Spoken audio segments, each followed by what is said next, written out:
UFC 308, Khamzat Chimaev is back, and he'll be facing Robert Whittaker, the Reaper himself, in the co-main event on the Max Holloway, Ilia Topuria main event. Big fucking blockbuster over there in the Middle East. This is going to be a fucking huge fight. Now, because Khamzat's fighting, I thought I might bring this one back up. Jake Shields on the podcast that he has, new podcast, he's kind of getting a little political, get some fighters on there. It's a good watch when you want to watch the MMA guys. The political stuff may or may not be your cup of tea. I don't watch for the political stuff. I like to see the fighter stuff. Jake Shields, an interesting mind in the world of MMA. He's a grappler, used to fight in the UFC. He's been all over the place. Very, very successful career. But Khamzat Chimaev, he's going to be fighting again this weekend. So let's talk about that time and bring it back up again. When Paulo Costa, recent guest on the Jake Shields podcast, had a run-in with Khamzat at the PI. This was very interesting stuff.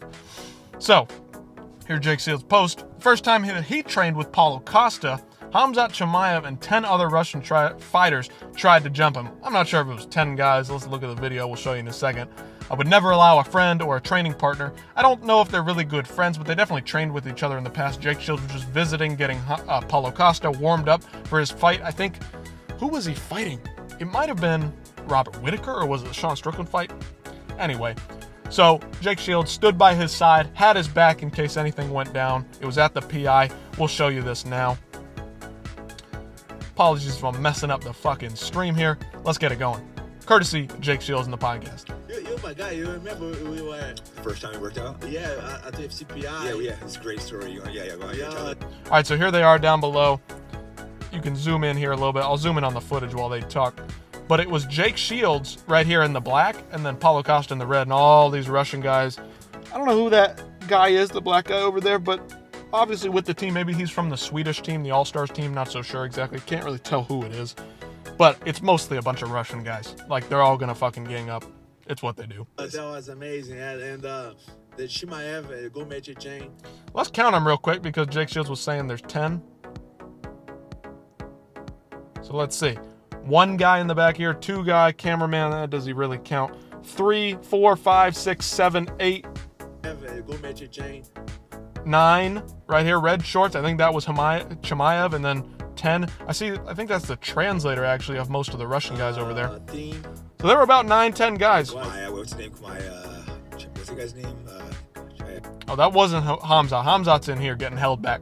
The hold me back guys. Hey man, I'm gonna talk shit, but then you guys hold me back while I push up against you guys hold me back. That looks like what Khamzat's doing, let's be honest here. I was about the guy that was talking shit. Oh yeah, somebody there. He's Brazilian. The Russian. So I think this guy, he looks dark skinned, but black, Hispanic. He's kind of got that skin tone. There's another black guy there. So it's not like everybody on Khamzat's team. It might be some guys that are training with him coming outside. Whatever these guys are, they aren't really part of that Russian group. The Russian squad rolls in big numbers, and they roll heavy, and they roll in suspicious ways because they always seem to gang up on the other guys. So these guys right here, this guy and this guy, maybe the Hispanic guy, this black guy right here, they're probably not involved. They're probably not trying to get in a fight here. They look kind of like they're just there as part of the training crew with Khamzat. But this Brazilian guy maybe might have been translating for Paulo. I don't even know what's going on here. The guy tried to fight you, the Chechen guy. Another one. Wasn't that the Chechen? I can't tell who that is. That's Khamzat's manager. That looks like Nathaniel Wood, but it's not. That looks like Guram, to be honest with you. Tried fighting you at UFC PI. What's his name? Chimaev. Yeah, there it is. That was his name, Yeah, Chimaev. So Paulo Costa, they're going back and forth, talking shit. Jake Shields kind of there, backing him up. Yeah. I respect Jake Shields for that. Like, you aren't the best friends with Paulo Costa. You're not super close with him, but you're willing to get in a fucking scrap to protect the guy. That's fucking respect right there. You could have fucking dipped out and left Paulo Costa on his own to fend for himself against 10 fucking dudes. Yes, he was there. You were with me over there. I was a broken hand yet, but the guy, stands up by my side the whole time. Yeah. So, again, respect to Jake Shields for this. And Paulo Costa was ready to fucking go. Khamzat was doing that whole hold me back, guys maneuver. I'm angry. I'm ready to fight. But, guys, you hold me back, okay? Yeah, but we are ready to. If the girl stops. So this is that. I'm just breaking down the whole entire and kind of destroying and exposing Khamzat here. He's got this tough guy, mysterious, I'm the best, I'm the biggest. He's not, man. You fought Kamaru Usman, who's getting older, he's got knee problems. You fought him to a fucking draw. You barely fucking beat him. You barely beat Gilbert Burns. Come on now. What are we doing? You know, he hasn't looked invincible in his last couple fights. This guy looked fucking invincible, Khamzat did coming up. He's not looking so invincible anymore. This video fucking exposes who he really is. He's kind of just this yapper. And if so, you know, shit needs to go down, somebody in the room, fucking Jake Shields #1, because of what he's done with the scrap pack over there, you know, Gilbert Melendez, Nick Diaz, Nate Diaz, that whole thing. Throwback to the Nashville Strike Force. Yeah, go look into that if you don't know what it is. He's willing to fucking throw down. Loyal to my friends, you know, everyone knows that from the D's brother to hang out with. I'm loyal because it was. So see, Khamzat's talking shit, but if you see here, the guy's like holding him back, but he's not holding him back tight. Like if you really had a problem, you could run over there and jump the cage. There was like 10 of them and just me and you, and it was like, I'm kind of like, honestly, it was our first time training, but I came there with you to meet you, and it's like, all right, I gotta back you up. He just fucking met him. He's just met Paulo Costa, and he's ready to fucking get in a fucking scrap with 10 guys. I liked you. I'm like, I'm not gonna let 10 guys try to bully you. But that's a fucking good dude right there. Whatever you want to say about Jake Shields, his politics aside, that's a fucking good dude. Anybody that wants to fucking do that, whether you're fucking this or you're that or you're this religion, you're that religion, you're this race, you're that race, that's a fucking good ass dude right there. It was kind of fake anyways, because Chimaev waited. At his core, exposing Chimaev for what he is. Kind of just a fucking yapper. Over there in the corner, he waited for the video cameras to come in, and then he run. Yep, we just saw that. Jake Shields perfectly timed with that comment here. Waiting for the cameras to come in.